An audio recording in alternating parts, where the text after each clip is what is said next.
మద్యం మత్తులో మనిషి విచక్షణను కోల్పోతాడు. ఇది గమనించాడు మునుగోడు ఎమ్మెల్యే కోమటిరెడ్డి రాజగోపాల్ రెడ్డి. తనను గెలిపిస్తే గ్రామాల్లో బెల్ట్ షాపుల నిర్మూలన అమలు చేస్తానని హామీ ఇచ్చాడు. హామీ ఎంతవరకు వచ్చింది? ప్రజలు నిజంగా బెల్ట్ షాపుల నిర్మూలనని కోరుకుంటున్నారా? గ్రామాల్లో పరిస్థితి ఎట్లుంది? మహిళలు ఏమనుకుంటున్నారు? ప్రజలు ఏమనుకుంటున్నారు? బెల్ట్ షాపుల నిర్మూలనకు అధికారులు చేస్తున్న పనులేంటో చూసే ప్రయత్నం చేద్దాం ఈరోజు గ్రౌండ్ రిపోర్ట్లో.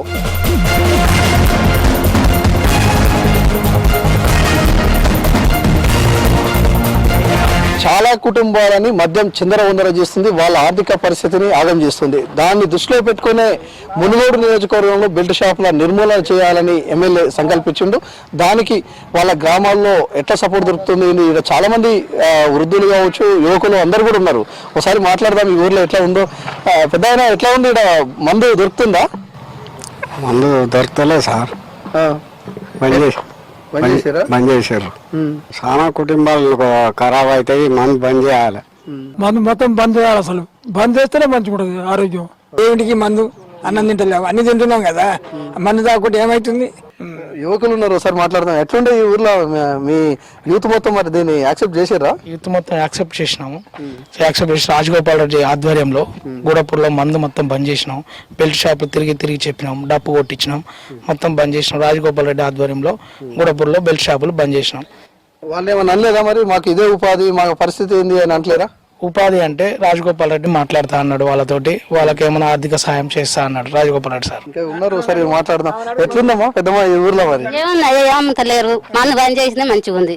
ఇంతకుముందు పెగ్గేసుకుంటానే ఆడ కూర్చునేదా మరి పని వదిలిపెట్టి? కూర్చోకుట్టే చేసారు. ఇంకా యూత్ ఉన్నారు, ఒకసారి మాట్లాడదాం.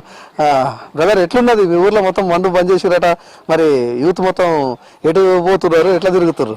మద్యపానం నిషేధం కాబట్టి ఎమ్మెల్యే గారి ప్రత్యేక చొరవ తీసుకురు కాబట్టి నియోజకవర్గంలో పేద ప్రజలు ఈ మద్యానికి బానిసై పేదల కుటుంబాలు ఆగమైపోతున్నాయనే ప్రత్యేక చొరవతోటి ఎమ్మెల్యే గారు ప్రత్యేకంగా దీన్ని అధికారులకు కూడా సీరియస్గా చెప్పడం, గ్రామాలలోకి వచ్చి వాళ్ళు పోలీసు వాళ్ళు కూడా బెల్ట్ షాప్ వాళ్ళకి ఒకసారి చెప్పడం వల్ల పూర్తిగా బంద్ చేయడం జరుగుతుంది.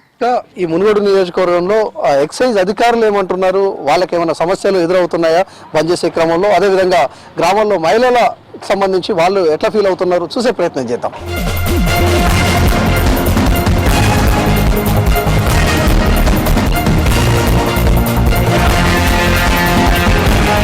అసలు ఈ ఆలోచన ఎందుకు వచ్చింది ఏంది అని ఆ ఎమ్మెల్యే గారిని అడిగేటందుకు మనం ఒకసారి చౌటుపాలు వచ్చినాం. ఇక్కడ దారిలో మనకు కలిసిరు. సార్ జనరల్గా ఇప్పుడు ఉదయం నుంచి తిరుగుతూ ఉంటే మద్య నిషేధానికి సంబంధించి ఎక్కడ కూడా చాలా హ్యాపీగా ఉన్నామని గ్రామాల్లో చెప్తున్నారు. అసలు మీకు ఎందుకు బెల్ట్ షాప్ల నిర్మూలన ఆలోచన వచ్చింది? అంటే బెల్ట్ షాపులు అనేది ఏంటంటే 2014 కంటే ముందు తెలంగాణ రాష్ట్రంలో ఎక్కడ కూడా బెల్ట్ షాపులు, గ్రామాల్లో బెల్ట్ షాపులు లేవు. ఈ కేసీఆర్ బంగారు తెలంగాణ అని చెప్పి మొత్తం తాగుబోతుల తెలంగాణ చేసిపోయిండు. ఇది నేను చెప్పడం కాదు, 2014 నుంచి మీరు చూడండి, ప్రతి గ్రామంలో 5 నుంచి 10 షాపులు, ఒకవేళ నిజంగా పెద్ద గ్రామం అయితే 20 షాపులు కూడా ఉన్నాయి. ఇదేంటంటే ప్రతి షాప్లో, కిరాణా షాపులో, పాన్ షాపులో, కూరగాయల షాపులో ఎక్కడ పడితే అక్కడ 24 గంటలు 24/7 ఎప్పుడు పడితే అక్కడ లిక్కర్ దొరుకుతుంది. దీనివల్ల సమాజంలో అసమానతలు, ఆరోగ్యం పాడవడం, క్రైమ్ రేట్ కూడా పెరుగుతుంది తాగుడు వల్ల. మునుగోడు నియోజకవర్గంలో మొత్తం కూడా 159 గ్రామ పంచాయతీలు, 2 మున్సిపాలిటీలు, 30 వార్డులు.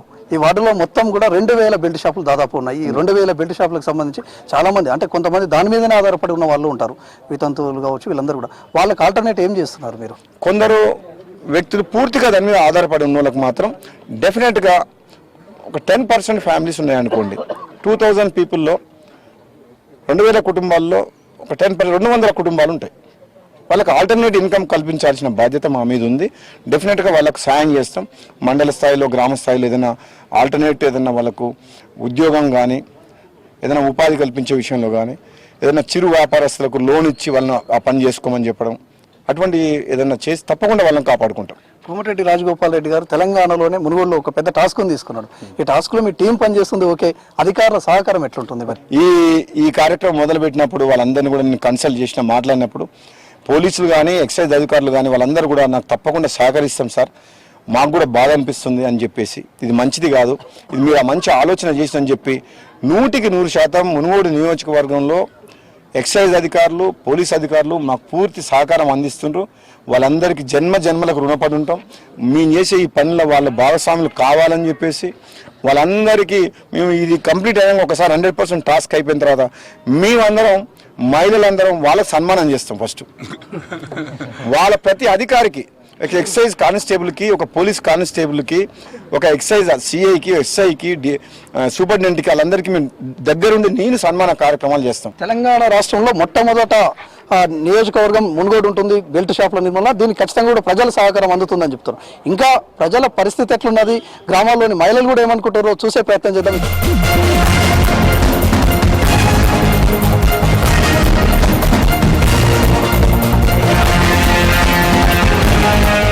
ప్రస్తుతం మనం మున్గోడు మండలం గూడపూరు గ్రామంలో ఉన్నాం. ఈ గ్రామంలో మద్య నిషేధానికి సంబంధించి మహిళలంతా కూడా ఒకటయ్యారు.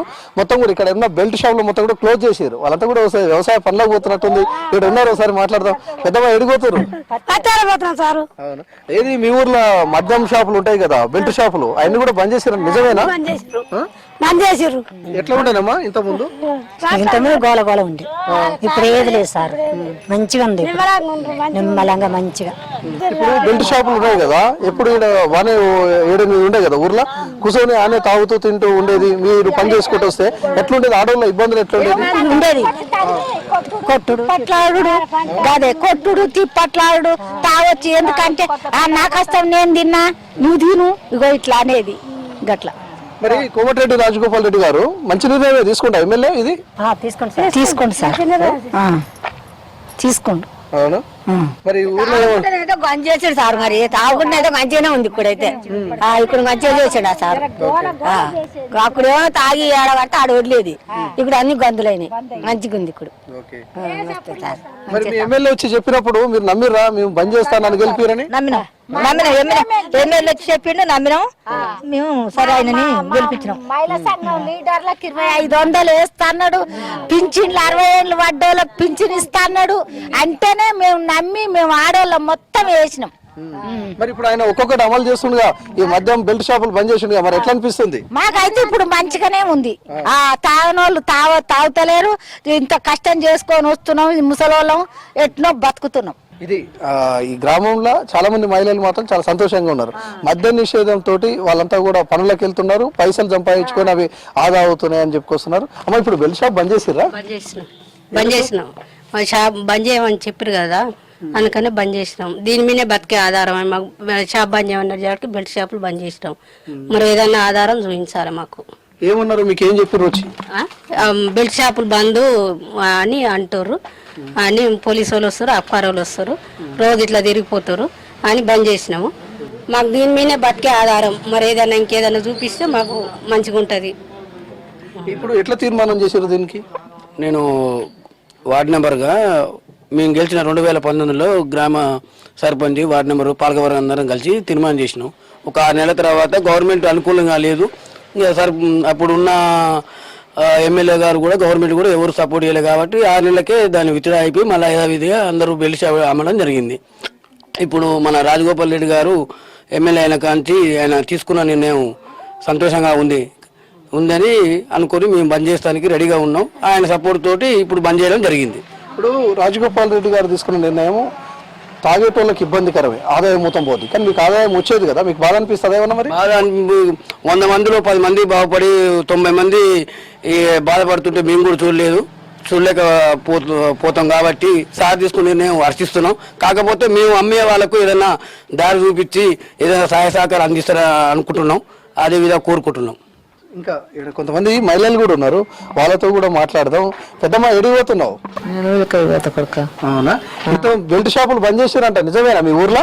చేసారు. ఎట్లా ఉండే ఇంత ముందు? దాగినప్పుడు బాగానే ఉంటది, ఇక దాగతలేరు కాబట్టి మంచిగా ఉంటారు గుమ్ముగా. ఇంట్లో సంవత్సరాలు కూడా మంచిగా ఉంటాయి, పంచాయతీలు లేకుండా. ఊళ్ళు అమ్ముతున్నాం, కోడి తాగుతారు, ఇక బంద్ అయ్యి మంచిగా ఉంటారు ఇప్పుడు. ఇది మొత్తానికి ఇంకా గ్రామాలను తిరుగుదాం. కొన్ని గ్రామాల్లో ప్రజలు ఏమనుకుంటారో చూసే ప్రయత్నం చేద్దాం.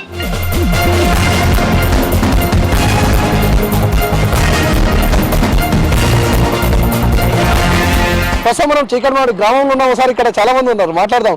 పెద్దమ్మ మీ ఊర్లో మందు బంద్ చేశారంట, నిజమేనా? బంద్ చేయాలి, ఒక్క సుక్కలు ఎక్కడ చేయాలి. ఇంత పిల్లలు కూడా తాగుతారు సార్, గుండెల పేదలు ఖరాబ్ అవుతున్నాయి. వాళ్ళు ఆయాల గుంజలు అన్ని పోతున్నాయి, కూరగాయలు బాగుపడతట్లేదు, తల్లిదండ్రులు ఏడుస్తుర్రు, చేసుకున్న పిల్ల ఆగమైతట్టుంది, పిల్ల ఆగమైతట్టుంది. ఈ మంది పట్ట లేకుంటే పోవాలి సారు. ఇప్పుడు మీ ఊర్లో మందు బంద్ చేస్తున్నాం అనగానే మొన్న పెద్ద ర్యాలీ తీసిరు కదా, మీ నాయకులు, మీ ఊరోళ్ళు, మహిళలందరూ కూడా వచ్చి, మరి ఎట్లా తీసిరు? 4 గీలు కాదు, వాళ్ళు అన్ని కారం పోసి కొట్టాలి, ఆడవాళ్ళ మొగళ్ళు కూడా. నేను సొక్కం కాదు కానీ ఇవ్వలే సప్పరిస్తూనే ఉండాలి. అది పోతే సంవత్సరాలు బాగా అవుతాయి. మందు అమ్ముతాయి, మంది అమ్మితే కాదు, బంద్ అయితే అమ్మితే బాగుపడతారు. మందు అమ్మకుండా చేయాలి సారు. ఎట్లా ఉంటుంది మీ ఊర్లో? ఎంతమంది మహిళలు ఉంటారు దాదాపు? ఎట్లా ఉంటది? మా గ్రామంలోనే ఫస్ట్ బంద్ చేయడం జరిగింది. మహిళలు మాత్రం మస్తు సంతోషపడుతున్నారు. పనికి పోయి వస్తారు, సాయంత్రం అన్నం తింటున్నాం, మంచిగా భర్త భార్య ఇంట్లో ఉంటున్నాం, మందు తాగట్లేరు, నిమ్మలంగా ఉంటున్నాం, లొల్లి లేకుంటున్నాం అని చాలా మంది సంతోషపడతారు. ఇక్కడ ఉన్నారు, నాయకులు ఉన్నారు. ఏంది మహిళలతో పాటు మీ ఊరు మొత్తం కూడా నిర్ణయం తీసుకుందా? ఎట్లా ఉన్నది ఆ తర్వాత ఊరు? మేము ఎప్పుడైతే చెప్పి అందరికి బెల్ట్ షాపుల వాళ్ళు అందరికి చెప్పినాం, కిరాణా షాపుల వాళ్ళకు ఒక్కరు కూడా అమ్మకుండా బంద్ చేశారు. 15 రోజుల నుంచి 20 రోజులు అయింది. ఏం అమ్మతలేరు, ప్రశాంతంగా ఉన్నారు. నేను రోజుకు ఒక మంది ఆగేది వచ్చేసి మనకు ఒకటి కూలి వచ్చేసి 600 వచ్చేది, 600 1000 రూపాయలు ఖర్చు వచ్చేది. అందుకని ఇప్పుడు రాజగోపాల్ రెడ్డి సార్ వచ్చిన కాంచి బంద్ చేసినాం. ఇక్కడ ఏం లేదు, ఇప్పుడు మంచిగా పానం కూడా హాయిగా ఉంది. ఇక్కడ ఉన్నారు స్థానిక నాయకులు.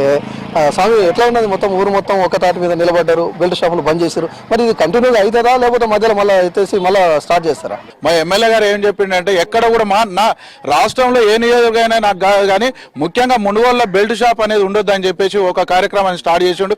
ఈ కార్యక్రమం వల్ల చాలా మంది సంతోషపడుతున్నారు. ఎందుకంటే ఇప్పుడు బెల్ట్ షాప్ ఉండడం వల్ల ఏమవుతుందంటే, ఉదయం లేదు, మధ్యాహ్నం లేదు, రాత్రి లేదు, ఏది లేదు, ఎప్పుడు పడితే అప్పుడే తాగడం, ఇంటికి వచ్చి గొడవలు కావడం ఇలాంటివి జరుగుతున్నాయి. కాబట్టి ఈ బంద్ కావడం వల్ల ఏంటంటే ఊళ్ళల్లో జనాలు కూడా చాలా సంతోషపడుతున్నారు. దీనివల్ల ఏంటంటే సమస్యలు కూడా తక్కువ అవుతున్నాయి. ఏదైనా ఆర్థికంగా అయినా ఏమన్నా ఇట్లనే హెల్త్ పరంగా ఏమైనా ఇష్యూ వచ్చినా కానీ అయ్యే పైసలు ఉన్నాయనుకో హెల్త్ పరంగా కూడా చూపించుకోవడం జరుగుతుంది. కావున ప్రత్యేకంగా మా రాజగోపాల్ రెడ్డి గారికి అయితే ధన్యవాదాలు. ఈ విషయంలో ఈ ముందడుగు వేసిండు. కాబట్టి మా దగ్గర కార్మికులు రోజు పనికి పోతే 300 రూపాయలు వస్తాయి. ఆ 300 రూపాయలు 12 గంటలకే క్లోజ్ చేసేసి భార్య చేసే కష్టానికి ఎదురు చూస్తుంటారు. ఆ పొద్దుగా పోయి ఆ భార్యను కొట్టడం, ఉన్న డబ్బులు వసూలు చేసుకుంటాం, తిండి తిప్పలు లేకుండా చాలా ఇంట్లో ఉన్నటువంటి పిల్లలు కూడా చాలా బాధపడుతున్నారు. దీనివల్ల ఫుల్ సక్సెస్ అయింది. దీనివల్ల మంచిగా కార్మికులు కూడా మంచిగా ఇప్పుడు ఓకే అంటారు. ఇది ఇంకా ఈ మునుగోడు నియోజకవర్గంలో మహిళలు ఏమనుకుంటున్నారు, అదేవిధంగా మద్యం షాపులకు సంబంధించి బెల్ట్ షాపులో బంద్ చేయడానికి ఎక్సైజ్ అధికారులు ఏ విధంగా చర్యలు తీసుకుంటారో చూసే ప్రయత్నం చేద్దాం.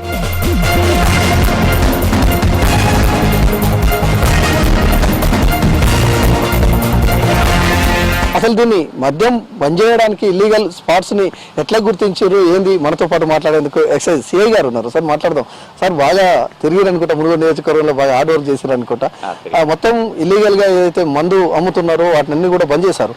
ఎట్లా దాన్ని పాసిబుల్ అయింది? అది స్థానిక ఎమ్మెల్యే రాజగోపాల్ రెడ్డి సారు పిలుపు మేరకు గ్రామాల్లో అభివృద్ధి కమిటీలను ఏర్పాటు చేసుకొని స్వచ్ఛందంగా స్థానిక ప్రజాప్రతినిధులు, ప్రజలు స్వచ్ఛందంగా పాల్గొని ఇల్లీగల్ స్టోరేజ్లు కానీ అంటే ఇల్లీగల్ పాయింట్స్ కానీ ఎక్కడ కూడా ఇల్లీగల్గా మద్యం అమ్మకాలు అనేవి లేవు. ప్రస్తుతం మునుగోడు నియోజకవర్గం మొత్తం కూడా ఎక్కడ కూడా అక్రమ మద్యం అమ్మకాలు అనేవి లేవు, పూర్తిగా బంద్ అయినాయి.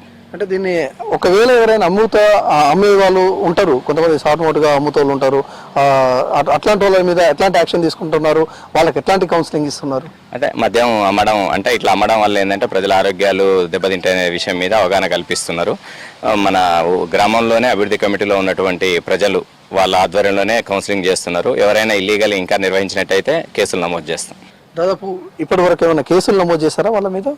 ఇప్పటి వరకు మన గట్టుపల్ మండల్ వెల్మకన్నెలో ఇల్లీగల్గా అమ్ముతున్నటువంటి ఒక వ్యక్తి మీద, ఒక గుడంబ అమ్ముతున్నటువంటి ఒక పర్సన్ మీద కేసు నమోదు చేయడం జరిగింది. ఇంకా అంటే ఫ్యూచర్లో కనుక మళ్ళీ ఒకవేళ స్టార్ట్ చేశారనుకోండి, వాళ్ళ మీద కూడా ఏమైనా కేసులు చేసే అవకాశం ఉందా, లేకపోతే వాళ్ళకి సీరియస్గా వార్నింగ్ ఇచ్చి వదిలేస్తారా? లేదు, ఖచ్చితంగా ఏంటంటే ఎవరైనా ఇల్లీగల్గా మద్యం అమ్మినట్టయితే, అంటే ఇల్లీగల్గా ఈ డ్రగ్స్ కానీ గుడంబా కానీ ఏ రకమైనటువంటి హాని కలిగించేటువంటి మత్తు పదార్థాలు అమ్మినట్టయితే వాళ్ళ మీద కఠిన చర్యలు తీసుకోవడంతో పాటు కేసులు కూడా నమోదు చేస్తాం. ఇది మొత్తం మునుగోడు నియోజకవర్గంలో ఇప్పటి వరకు మద్యానికి సంబంధించి అక్రమంగా అమ్ముతే ఖచ్చితంగా కఠిన చర్యలు తీసుకుంటామని అధికారులు చెప్పుకొస్తున్నారు. ఒకవేళ గ్రామాల్లో కనుక అమ్మితే ఏదైతే ఒక కమిటీని ఏర్పాటు చేశారో ఆ కమిటీనే ఫిర్యాదు చేస్తామని చెప్పేసి వాళ్ళు చెప్పుకొస్తున్నారు. మొత్తానికైతే మునుగోడు నియోజకవర్గంలో బెల్ట్ షాపుల నిర్మూలన ఏదైతే హామీ ఉందో హామీ ఆల్మోస్ట్ ఆల్ అమలు పరుస్తున్నామని చెప్పేసి చాలా ధీమాగా కనిపిస్తుంది. ఇది మునుగోడు నియోజకవర్గంలోని బెల్ట్ షాపుల నిర్మూలనకు సంబంధించిన గ్రౌండ్ రిపోర్ట్. మరో గ్రౌండ్ రిపోర్ట్లో మళ్ళీ కలుద్దాం. కెమెరా పర్సన్ రఘుతో శేఖర్, V6 న్యూస్, నల్గొండ జిల్లా.